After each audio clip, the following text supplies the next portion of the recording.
Ya Ali Madad.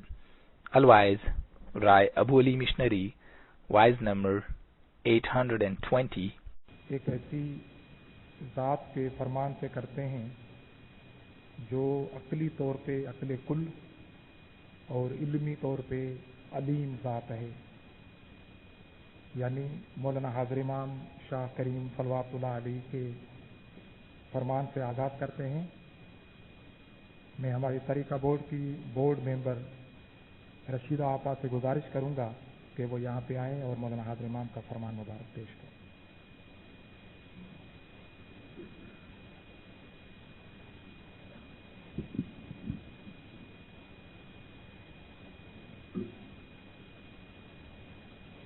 Recite Salawat. Allahumma salli ala Muhammadin wa ali Muhammad.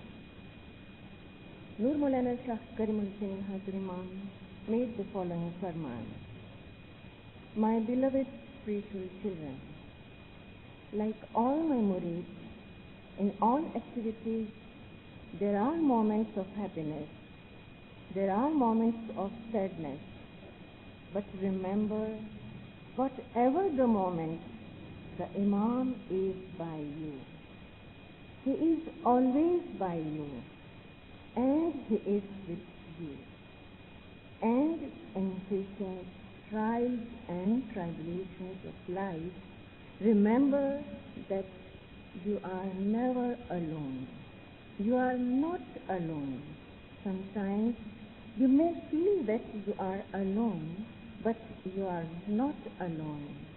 And I don't want you to feel that you are ever alone. To be happy with you, whether I am physically present or not, that makes no difference. I am always with you. Always with you. Wherever you are, I am with you. London, 8 August 1994. Recite Salawat. Allahumma salli ala Muhammadin wa ali Muhammad.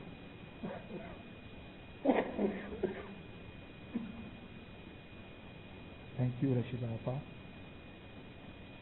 اسماعیلی طریقے کی تازگی اور بلندی ہمیشہ اس بات میں رہی ہے کہ ہر دور کے اندر کچھ علمی شخصیات نے جنم لیا اور انہوں نے علمی دنیا کے اندر چراغ کی طرح روشنی پھیلائی، چاہے عربستان کا دور ہو، سیریا شام کا دور ہو، دور 70 ہو، فاطمک پیریڈ ہو، الموت کا دور ہو یا آج کا دور ہو، ہمیشہ علمی شخصیات نے، جن میں قاضی نعمان، حسن بن صبا اور ان جیسی مختلف شخصیات، پیر شمس رحمۃ اللہ علیہ، پیر صدر دین رحمۃ اللہ علیہ وغیرہ، جنہوں نے علمی طور پہ جماعت کو مضبوط کیا اور جماعتوں کو ایک ایسی زندگی عطا کی جس کو ہم عقلی زندگی کے نام سے یاد کرتے ہیں۔ انہی شخصیات میں سے آج کے دور میں ہمارے پاس آج کی اس علمی محفل کے اندر الوائز رائی ڈاکٹر ابو علی صاحب تشریف رکھتے ہیں۔ سر ابو علی صاحب کے حوالے سے ہماری جماعتوں کی محبت اور ہماری جماعتوں کی چاہت جو ہم سب کے سامنے ہے، یہ ان کا سب سے بڑا تعارف اور انٹروڈکشن ہے۔ میں صرف اتنا یہاں پہ عرض کروں کہ آپ نے اسماعیلی دنیا کے اندر اپنے واعظ اور علم کے ذریعے جماعت کو مضبوط کرنے کے حوالے سے مولانا حاضر امام نے انہیں اسپیشلی یہ خدمت عطا کی ہے، اور مولانا حاضر امام کی یہ خواہش ہے، امام خود چاہتے ہیں کہ یہ مشنری بن کر آج کے دور میں جماعتوں کو علمی طور پہ سیراب کریں۔ امام کی اس خواہش کو مد نظر رکھتے ہوئے یا اس پہ عمل کرتے ہوئے سر نے